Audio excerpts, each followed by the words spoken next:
Você é da máfia? Eu sou do quê? Sei lá como vocês chamam, crime organizado.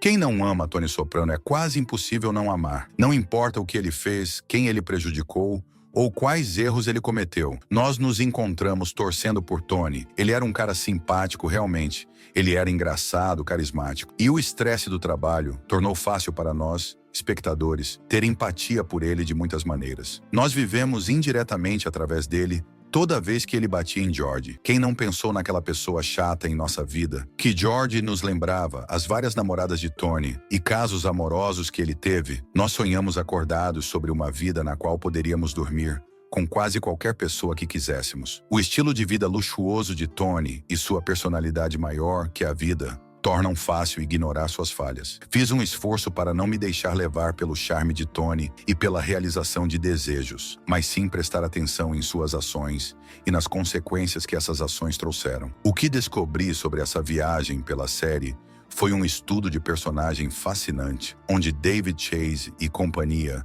estavam nos preparando para o destino final de Tony várias temporadas antes de tempo, em uma demonstração de quão magistral a escrita desta série realmente foi. Tony Soprano era de fato um personagem complexo, um mafioso de alto escalão. Indo ver um terapeuta logo de cara o torna um personagem fascinante. E quanto mais aprendemos sobre ele, mais interessante ele se torna sua história familiar e dinâmica. Ditam em grande parte o personagem e suas ações. Através da série, Tony aspirava a ser seu pai, respeitado, poderoso, bem-sucedido e ainda atormentado por problemas decorrentes de seu relacionamento com sua mãe. Apesar dos melhores esforços do Dr. Melly para ajudar Tony e vendo a parcela de culpa de seu pai, Tony estava muito longe no caminho da adoração ao pai e só fazia as partes da terapia que queria e deixava o resto para mudar sua perspectiva. O desejo de Tony de agradar sua mãe e se sentir amado, uma necessidade básica da infância, estava totalmente exposto em sua escolha de namoradas. Carmela, sua esposa,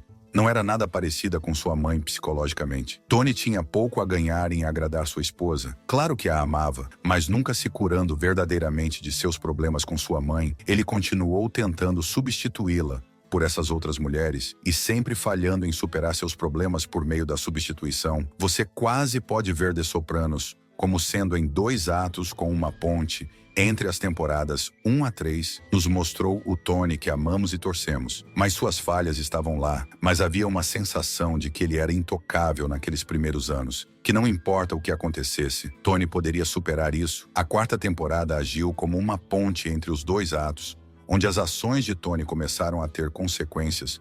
Quando ele matou Ralph, por exemplo, foi uma das primeiras vezes que sua liderança foi abertamente questionada, um tema que continuaria durante as temporadas restantes. Apesar de nunca reconhecer que ele fez isso, todos sabiam que ele fez e nós vimos seus caras falando pelas suas costas. É claro que isso provavelmente aconteceu muitas vezes, mas foi novo para nós, o público, ver as coisas sob essa perspectiva. Então, claro, a 4ª temporada termina com Carmela deixando Tony em um episódio intitulado Whitecaps, facilmente um dos mais poderosos da série. A tensão vinha crescendo há algum tempo entre Tony e Carmela, incluindo Fu contemplando matar Tony, brevemente por causa de seu amor não declarado por Carmela. Tony também termina a 4ª temporada em maus termos com Johnny Sack, depois de se recusar a realizar um assassinato em Carmine, o que foi o verdadeiro início de um conflito com Nova York, que duraria até o último episódio da série. Tony termina a 4ª temporada mais vulnerável do que nunca, o que nos leva perfeitamente ao ato final da série. A 5ª temporada, 6A e 6B, nos mostram um Tony Soprano diferente. Ele havia sido mais humanizado, parecia menos invencível, e suas ações tinham muito mais consequências que estavam à vista. Uma observação notável da 5ª temporada é a falta de relacionamento de Tony com mulheres, enquanto separado de Carmela. Nós vemos Tony sentado sozinho na casa de sua mãe, falecida muito mais do que com companheiras. Enquanto ele nunca aspirou ser um marido modelo, não estar em casa com sua esposa teve um impacto nele. O vazio que Carmela deixou em sua vida foi agravado por seu relacionamento em deterioração com Christopher, enquanto há culpa de ambos os lados. Aqui, Tony queria que Christopher ficasse limpo, sem entender o trabalho que envolve a recuperação, apesar de estar familiarizado com a condição humana através da terapia, como Christopher uma vez apontou para ele. Da perspectiva de Tony, Christopher estava se distanciando. e a cada recaída se tornava mais um problema. Sem entender que ele fazia parte do problema, a crescente distância com Chris e Carmela, em grande parte fora de sua vida, levou Tony a se aproximar de Tony Blundetto, seu primo, que passou 20 anos na prisão por um crime que Tony deveria ter participado superficialmente. É fácil atribuir a culpa de Tony Soprano, fazer tanto por Tony B, incluindo protegê-lo de Nova York, apesar de todos os problemas que isso causou. Mas a solidão é o fator ignorado aqui. Tony Soprano vinha se isolando cada vez mais como forma de se proteger do governo há algum tempo, e sem Chris e Carmela em sua vida. Tony B era a próxima opção, essa sequência de eventos, aproximando Tony B, protegendo-o e finalmente matando-o. Em vez de deixar Nova York lidar com isso, agravou o problema em sua equipe e preparou o palco para o conflito final da série, Tony contra Phil. Leotardo é incrível para mim como grande parte da Sexta A e Sexta B tratam da morte. O episódio de Kevin Infinity, no início de Sexta A, não é um sonho, mas sim um aviso espiritual para Tony. É hora de fazer uma escolha. A morte está vindo. Se você continuar no caminho que está, você vai continuar ou vai mudar. Agora você ainda tem seu destino em suas mãos, mas a areia está escorrendo pela ampulheta. Tony parece ouvir esses avisos no início, com um novo mantra de todo dia, é um presente. Tony diz que quer ver o mundo de maneira diferente mais tarde na temporada. Tony segue seu mantra com, mas tem que ser um par de meias em uma conversa com Melly, e as suspeitas se confirmaram. Tony estava entediado. Ele começou a buscar excitação de novo jogando, que serve como metáfora para Tony jogando com sua segunda chance na vida e perseguindo mulheres. Seu relacionamento sofreu com quase todos na sua vida. Vimos Tony contemplar matar Polly e realmente matar Christopher, ambos, principalmente por causa da paranoia,